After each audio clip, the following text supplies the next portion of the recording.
Hey family, welcome back. In today's video, we're just going to be going over a few reports to kind of update you guys on some things that's going on if you don't already know. So stay tuned for this video. Hopefully you all are doing well today. Hopefully today is Wednesday. So happy Wednesday. Hopefully you all made it through the week so far. That's pretty much it. We're going to actually jump right into today's video. Not a lot of talking. Let's just get right into it, y'all. Let's go.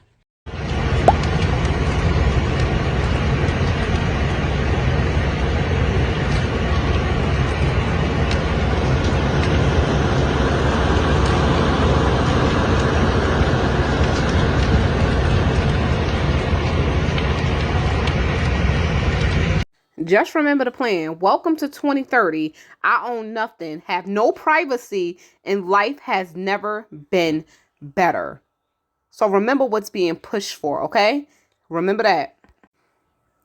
So the third largest egg farm in the U.S. catches fire. 21 fire departments respond. Thousands of chickens likely perish. Cause of fire is unknown. If any of you still think that our food is not purposely being destroyed, take the time out, do some research, and then get the puzzle, start putting it together. Now is the time. It's not going to be a lot of time left to, try to wake up. Because everything that's happening is happening fast. And honestly, guys, time have been sped up. It feels like time definitely have been sped up. So, back to this unknown, how it happened kind of fire situation. So it says, multiple local reports cited the Salvation Army that around 100,000 chickens were killed. It can possibly be more because that number was not confirmed. So it says the cause of the massive fire at the egg farm was not immediately clear. And the authorities, they are still investigating the fire. So for Hillendale Farm said it raises over 20 million chickens for eggs and is one of the top 5 egg producers in the country. So just imagine. And guess what? Hendricks Genetics, they list Hillendale Farms as the 3rd biggest egg producer in the U.S. So that really is a lot. Like a lot. With 20 million hens, there have been several major fires at egg farms in the past few years, of course. So in December of 2022, a fire that caused 12 million in damages and killed a reporter of 250,000 chickens at a large poultry farm in Lebanon, Pennsylvania. I can't remember if we actually spoke on that. But 250,000 chickens were killed. And then in October 2022, 7,000 chickens were killed in a farm in Lexington, South Carolina. There's so much that's actually out in the open now. It kind of makes you worry, like, what is it that they're now actually hiding? Being that so much stuff is being let loose and being put out, like, right in front of our faces. I've been saying this, like, things are really right in front of our faces. And people still don't believe, like, crap is going down or, crap about to hit the fan or whatever the case may be. People still feel as if there's no reason to prepare. There are certain things that's being pushed, like the lab created meat. They have the first, they do have the first lab being built in the U.S. And if you think about it, all of the food plants that's being purposely destroyed to push in what they want us to have, which is the lab grown meat, and things in that sort, while they're sitting on their high pedestals, eating their steak and their real chicken, and stuff like that, while our chickens and eggs and all of that stuff is being destroyed, and whatever's left of this year, we're practically being outpriced. So they already started growing like burgers in the labs. So this is the first industrial cultured meat facility. This is the Israeli biotech company. So this is already open in Israel. And now they're pushing. They actually started construction for the one over here in the U.S. I believe that's in North Carolina. So the world's biggest cultured meat factory is under construction in the U.S. That's happening over in North Carolina, guys. So let's explain a little bit of what this is. And our actual food is being destroyed, and we're going to be leaned to this, and this is what's going to soon be on our shelves. So this is what the lab grown meat is. It says you can just as easily take cells from a pig as from a cow, chicken, turkey, lamb, or fish. But growing the cells is the relatively easy part. So what they're doing is they're just taking cells from the actual animal. Isn't it like cloned meat then? Isn't it like a cloned meat? I don't know. So it says exactly. So it's replicating the meat structure. That is the tendons, muscle, fat, bone, and connective tissue that comes with it. So it's a complex process and a crucial to giving whole cuts of meat their distinctive texture and flavor. So the cells are harvested from the bioreactors they grew in. So it's like cloning meat, basically. But what is the nutritional value in that? Like, do you really get any type of nutrition from this? Any real protein? It say they need to be refined and shaped into the final product. So I can imagine it's just going to be like a bunch of glump, which could involve extrusion, cooking, molding, and even 3D printing. So they can even print this meat. This is what they pushing to be on our shelves, guys. This is all these food plants going down. It's not a coincidence. Let's just get that out there. It is not a coincidence. It's happening, guys. It's definitely happening. And then it says the Animal Welfare Institute reported that nearly 1.3 million cage-free hens perished in potentially preventable barn fires.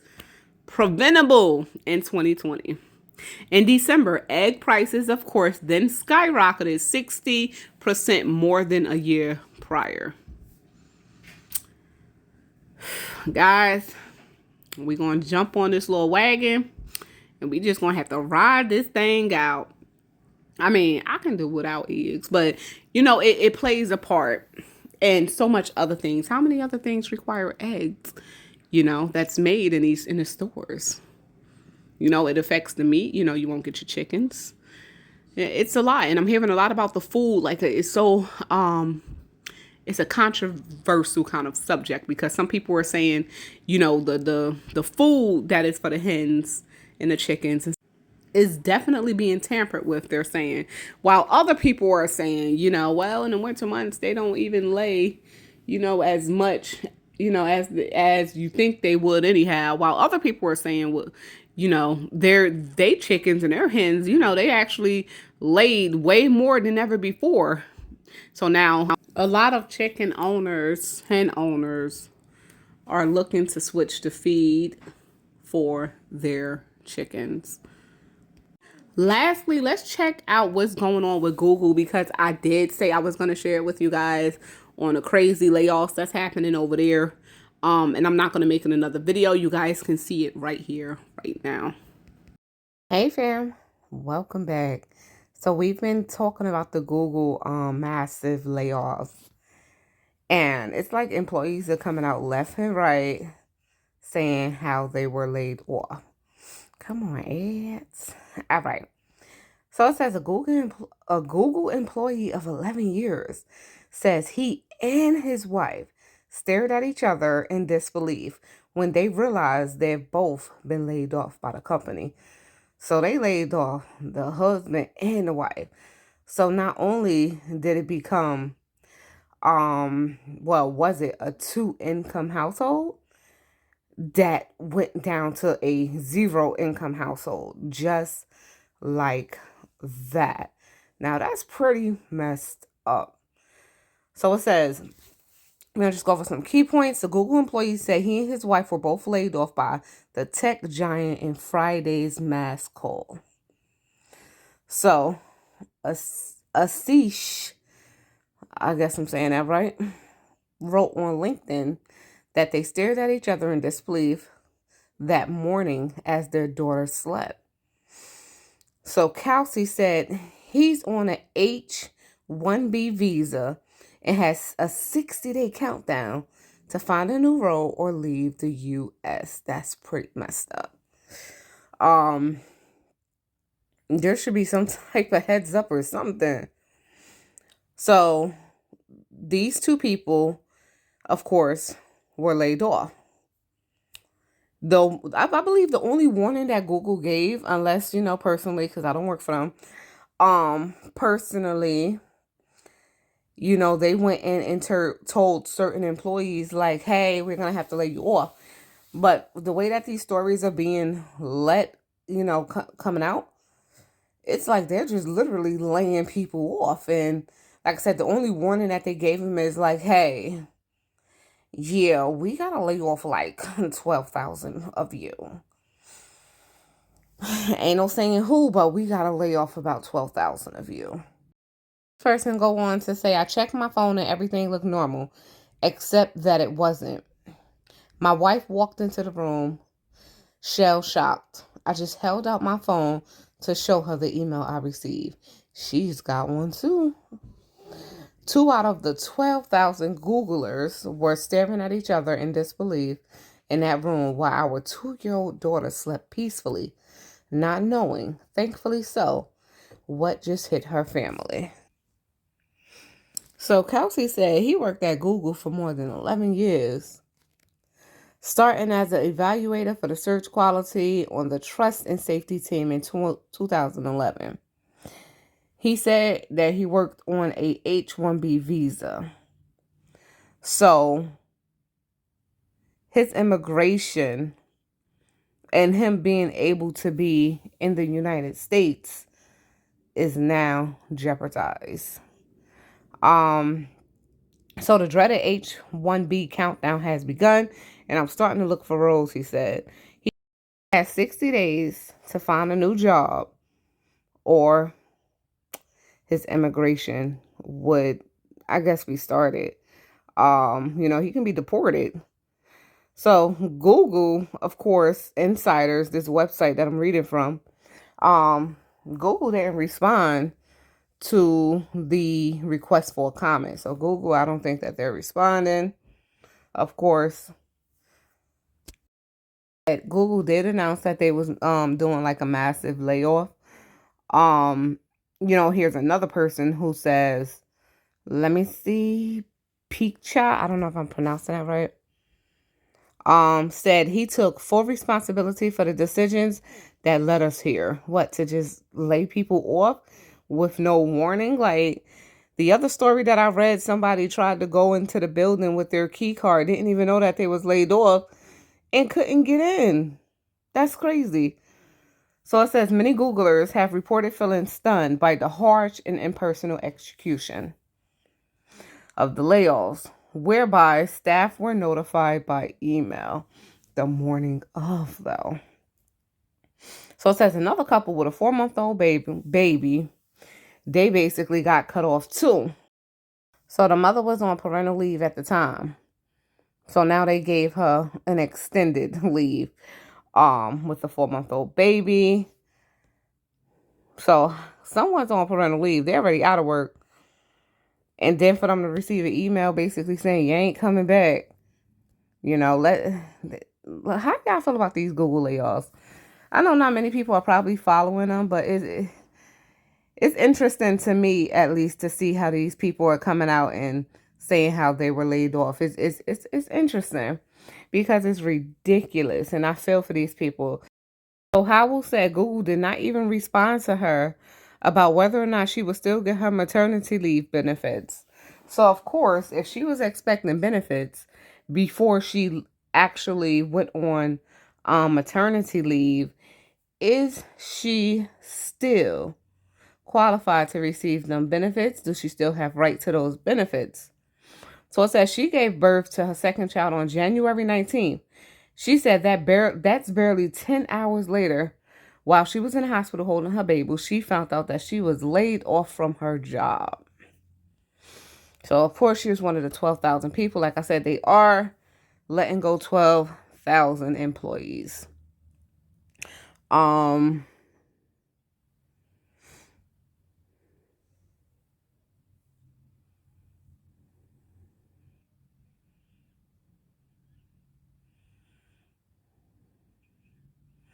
Okay, so Howell, she said, getting laid off from Google while recovering from labor led to a mixed emotions during her stay at the hospital. Most recently, she served as the head of reach for global client and agency solutions at Google.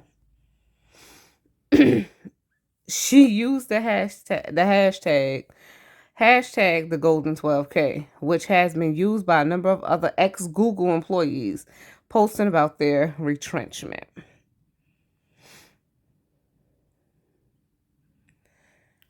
I've read before that job loss is one of the top 10 most stressful experiences you can have in life, and that welcoming a new child is one of the happiest. So what happens in this extremely unusual circumstance that those things collide within 10 hours, a very intense, emotional, confusing postpartum hospital stay. And I can imagine. She said she will be focusing on her family, which will be relocating from New York to Phoenix, Arizona. She also says she's certain that she'll be able to bounce back from this obstacle, which is great. The endpoint isn't a clear picture for me amidst a newborn haze, but I know I can take back control of this story. And when I look back, I'll say I'm so grateful this led me to fill in the blank. As of now, Google also has not provided me with any information about the status of my maternity leave benefits. So they're just not reaching back out to people. They're just sending like emails like, hey, you're laid off, and they're not answering questions. I reached out to HR a couple of days ago asking for clarity and have not been responded to. So yeah, that's what's going on over there at Google. I'm sure it's plenty more. But these are the two articles that I wanted to share. So a person who's in the hospital, just gave birth, go on, open up that phone, and boom, there it is, an email saying that she's been laid off. She's not hearing anything back, whether or not if she still qualify for those maternity leave maternity leave benefits, which I think she should still be entitled to, just for the simple fact, they decided to lay her off after the fact she, went on maternity leave. Maternity leave benefits start when you leave the office. So it sounds like, in this person's case, she left, I guess before she had the baby and went on maternity leave. So those benefits should still actually be kicked in, which I hope at least. So this is another just ridiculous story. And then a wife and a husband who was let go at the same time. And they didn't find out till the morning of. Just imagine. Just imagine, just being laid off. There's no planning for this. They're not saying, hey, we're going to have to lay you off 2 weeks from now, or whatever the case may be. Not saying it has to go like that, but, being unprepared, you just never know. That, and I always say this is when having the extra this and the extra that in your house, because you never know if you're always going to have the funds to get certain items. Being prepared with certain things in your house would at least take off the stress of having to worry about other things. But it's really sad, guys. It's really sad. So I want to thank you all for tuning in. These reports would be in a pinned comment down below. So in your free time, if you want to check it out and read these articles in full, it will be there for you. So we're going to leave this video right here where it's at. A lot of craziness going on. Have nothing, own nothing, be happy. And that's pretty much what they're pushing for. And they say about a year 2030, but we will see. Until then, I'm going to keep prepping. I'm going to keep stocking up, and I'm going to keep doing what I can actually do to make sure that my family will be good. And I hope that you're actually doing the same. So thank you all for tuning in. Make sure that you all, yes, it's time to say it, y'all. Make sure that you all stay prepped, stay blessed, and stay safe. And most of all, remain beautiful queens and kings. Until next video, this is Shauna. I'm checking out from Moments with Us. And I'm going to see y'all next time. Peace.